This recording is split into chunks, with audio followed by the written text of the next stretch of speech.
Yo, what's up? Welcome to My Life Monday with Mike, your mentor. Sorry I'm coming in a little bit later than typical 9 o'clock time. I was on a coaching call for some business stuff. So just got off that. Wanted to jump on here quick and do this video, even though after almost a year, this is probably the most uncomfortable night.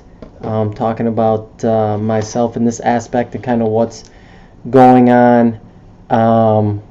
In my life. So bring you guys up to speed on a couple of things. So next year, where is this going to go with Mike the Mentor? So I've been thinking about that, been praying on it, and no promises, but the direction that I think I'm getting is to do some more content around the different things that men deal with in their life. So their marriages, raising children, their work, in just adapting that or reteaching it from the revised series that they did with Authentic Manhood. So I don't know why, but for whatever reason, they repurposed all of that material into shorter segments into a series called 33. And they're good. The content's way more update. It's more modern with the times in terms of if you're watching those videos, but it's still applicable, right? It's very applicable, extremely applicable to living your life as a man and representing real manhood, not this BS that's out there. Where you fake it till you make it, and you lie to everybody, and you lie to yourself about the feelings that you have, and the things that you're either dealing with or you've dealt with in the past. And here's the lie, right? The lie is that you will be fine if you bury those things deep down inside you, and it's totally not true, right? Because they eat at you. And then men are so good at compartmentalizing things that we won't go there, right? We won't touch that box. But in reality, what happens is that box that we put those things in seeps into every part of our lives, into our marriage, into our relationship with our kids, into our relationships with our friends, into how we show up at work, whether we realize it subconsciously or not. Because it's all things that we haven't dealt with, right? That we haven't brought a conclusion to, whatever that needs to look like. And it's not easy to go back and face those things for sure. So I'm gonna get more specific and teach the content out of each of those subjects, which will be good. And then the other thing that I'm thinking about, and a couple people have said this to me, I just don't know the time and all that. I gotta think through this. It's possibly doing a podcast, and on the podcast, the goal would be to interview other men who aren't afraid of being real and being vulnerable and talking through their life experiences, right? Like what their childhood was like what the things were that they experienced in their house. How did that affect them as they grew up as teenagers and into young men. Hey David, how you doing?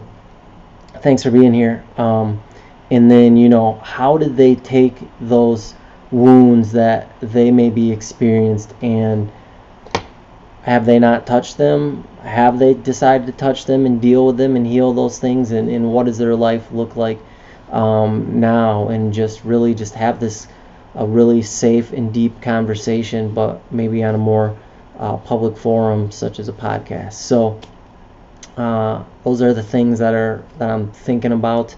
If you're a praying person, definitely could use some prayer and just direction with that as we go into the new year. And then what I want to talk to you guys about, sometimes during the week there's things that happen in my life, sometimes there's not. Last week wasn't much, short work week. There was Thanksgiving, great time at my sister's, eating food. But when I think about that, I think about thankfulness in, right, I'm not going to beat this dead horse, but My brother and sister, my brother takes jiu-jitsu at this gym that's taught by this world-class jiu-jitsu, I guess it's called him a master, right? He's won the Pan Am Games, and I think now he's going to New York to do the World Games. He's a really cool guy. He's from Brazil. But he kind of opened up to us and just shared more of his story with us. And like, I don't know what you went through as a kid. I don't know what your life looks like now. But there's always somebody that had it worse than you. It's just the way it is.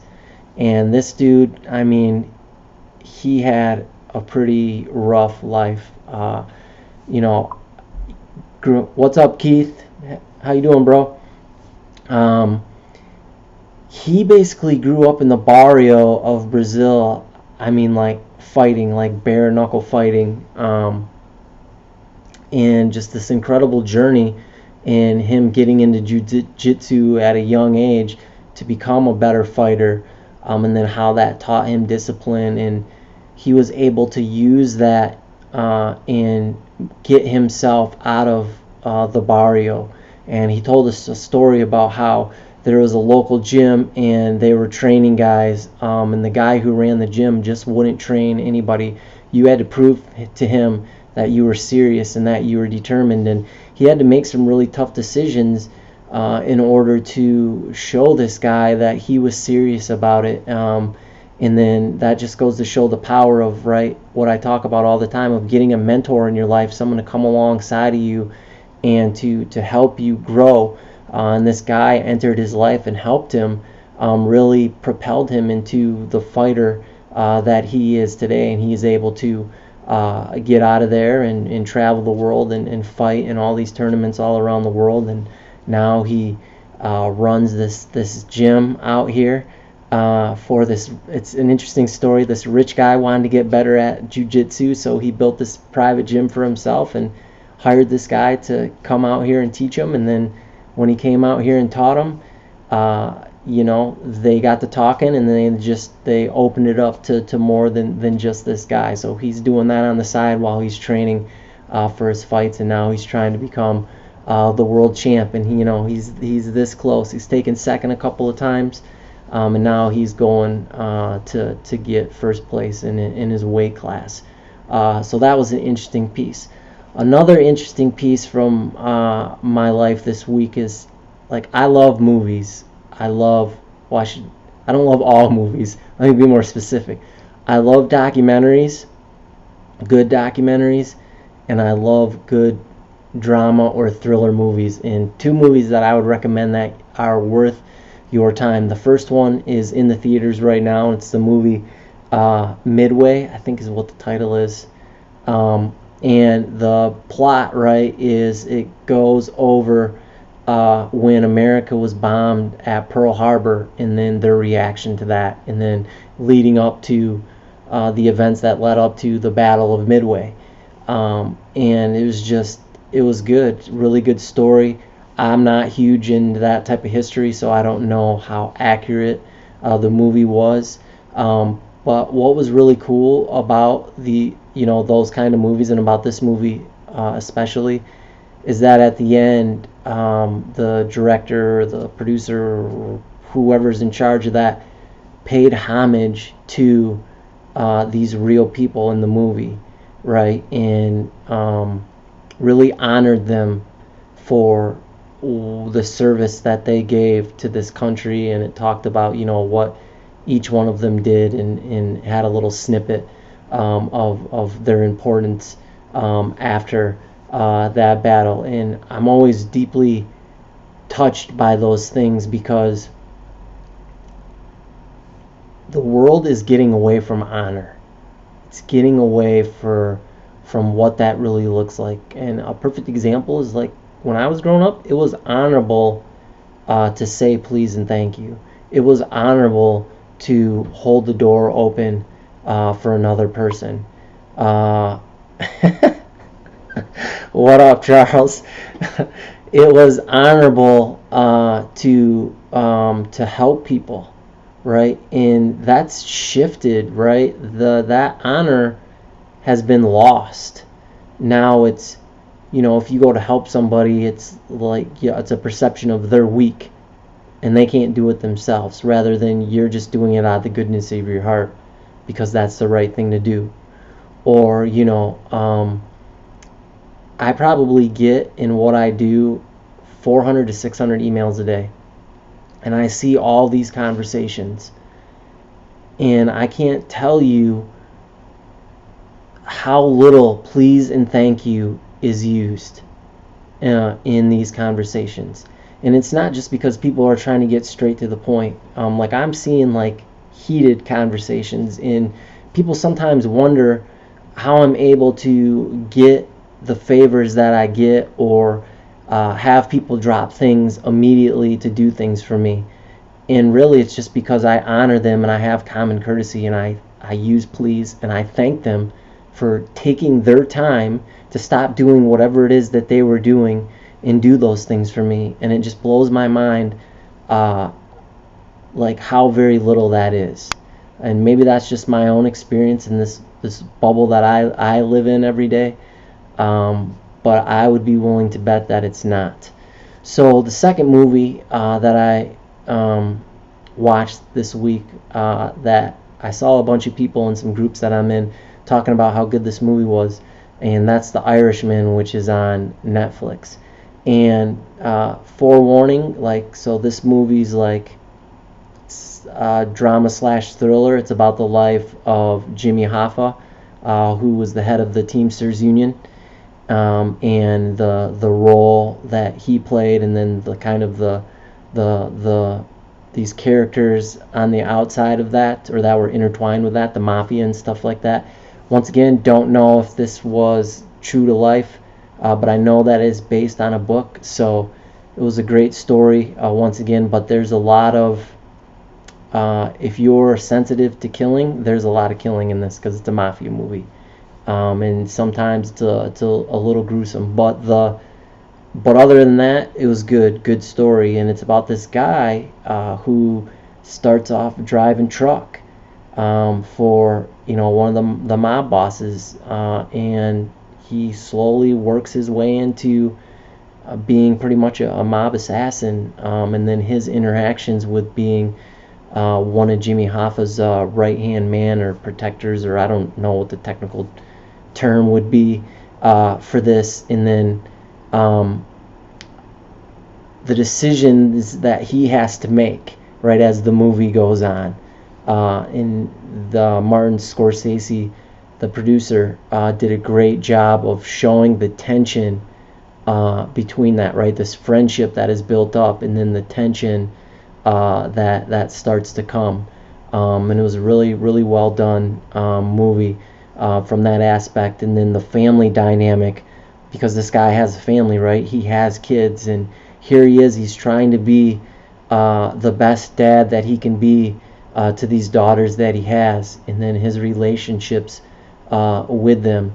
And it's really, from what we talk about on this page in terms of manhood, it's a really good visual and example of a father who's physically present at home but is not emotionally present at home, and the toll that takes not only on him, but the toll that it takes on his daughters, and then ultimately the price that he has to pay for that in his relationship. So highly suggest you check out both of those movies if you can. And then just leave you with a word of encouragement, right? Going back to my initial point, there's always someone that had it worse than you growing up. And I don't know about you, but when I find myself in my mind starts going negative, and the enemy is feeding me these lies, and I start believing them, this is literally what I do.